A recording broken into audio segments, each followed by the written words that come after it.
Olá e bem-vindos. Hoje vamos mergulhar numa história de ficção absolutamente fascinante que se desenrola à volta de um quebra-cabeças criptográfico super complexo e que na narrativa está ligado ao desaparecimento do voo MH370. Mas antes de avançarmos, é mesmo muito importante deixar uma coisa bem clara. Toda esta análise é sobre uma narrativa de ficção.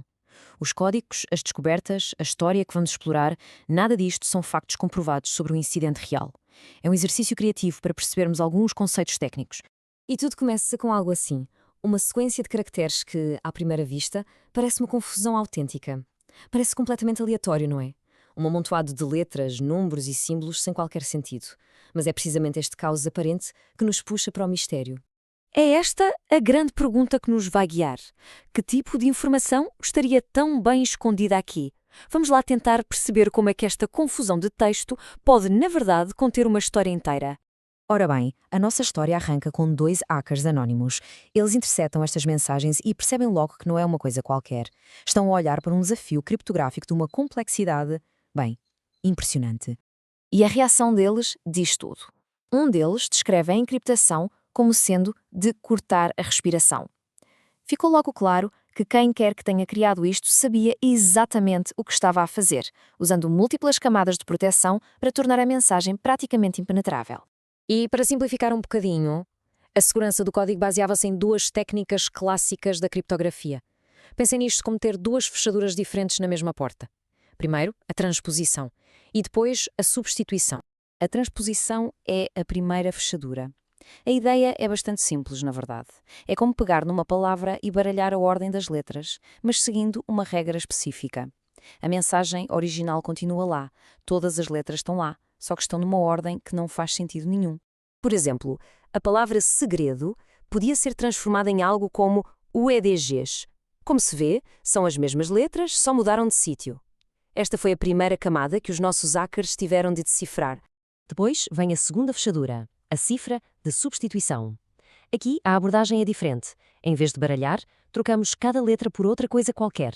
Pode ser outra letra, um número, um símbolo. Tudo depende de uma chave secreta. Um exemplo muito básico. Um A passa a ser um C, um B vira um 2 e por aí fora.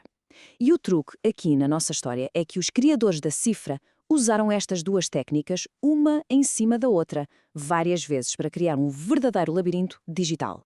Bom, depois de perceberem os métodos, os hackers puseram mãos à obra. A tarefa era gigantesca. Tinham de reverter todo o processo, camada por camada, para chegar à mensagem original. E o ponto-chave é mesmo este. Não se trata de um passo único, é um trabalho meticuloso. Primeiro, tiveram de destrocar os símbolos para as letras certas. Depois, tiveram de desbaralhar essas letras para a ordem correta. E repetir isto várias vezes.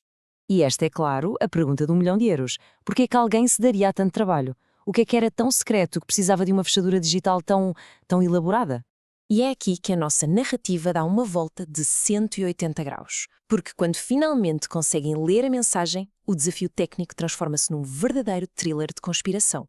O conteúdo das mensagens era de arrepiar. Dentro desta ficção, as mensagens pintavam um cenário aterrador.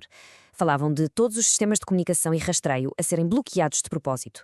Falavam de uma ameaça direta de explodir o avião se houvesse alguma intervenção. E talvez o mais sinistro, diziam que o avião estava a caminho de um local secreto e que as equipas de resgate tinham recebido ordens para não atuar. Para os nossos hackers, decifrar a mensagem não foi o fim, foi só o começo. A pergunta deixou de ser o quê e passou a ser como. Como é que, tecnicamente, uma coisa destas seria possível? E entramos na fase seguinte da história, a análise forense digital. Agora a missão era vasculhar o código do próprio sistema de voo do avião à procura das impressões digitais, por assim dizer, desta sabotagem. E o que é que eles encontraram? Bem, encontraram a prova definitiva dentro do código do sistema de navegação. Havia uma rota programada, oficial, e depois havia esta outra. Uma rota secreta, complexa, desenhada para evitar radares, que levava o avião diretamente para o mar de Andamão. E a descoberta foi de uma precisão cirúrgica. Eles encontraram a latitude exata, o ponto no mapa onde o desvio começou. E logo a seguir, a longitude. Com estas duas coordenadas, eles tinham o ponto exato no globo onde, segundo o código que encontraram, a rota do avião foi alterada de forma deliberada. Mas ainda havia mais. A análise do código mostrou outra coisa. Quando um outro avião tentou contactar o MH370, as comunicações foram bloqueadas ativamente por um sinal de interferência. Ou seja, não foi uma falha, foi uma ação intencional. E com isto chegamos à parte final da nossa análise. Já temos a prova do desvio e do bloqueio das comunicações. Faltava só a última peça do puzzle. De onde vinha este sinal? Quem estava a fazer a interferência? E a resposta nesta história é de cair para o lado. A origem do sinal não era um sítio qualquer. Foi rastreado até uma base de radar militar secreta, convenientemente localizada na mesma zona para onde o avião se estava a dirigir. A investigação dos hackers chega, então, a esta conclusão devastadora. Toda a sua análise forense apontava, na narrativa, para uma operação de sabotagem planeada e executada pela própria liderança militar do país.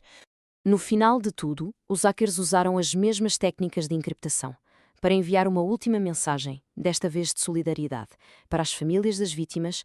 Foi um ato simbólico, uma promessa de que não iriam deixar a verdade que descobriram ser enterrada. E esta história de ficção deixa-nos a pensar. No mundo onde a informação pode ser escondida, encriptada, manipulada, a questão de quem controla a narrativa é mais importante do que nunca. O que é real? O que é fabricado?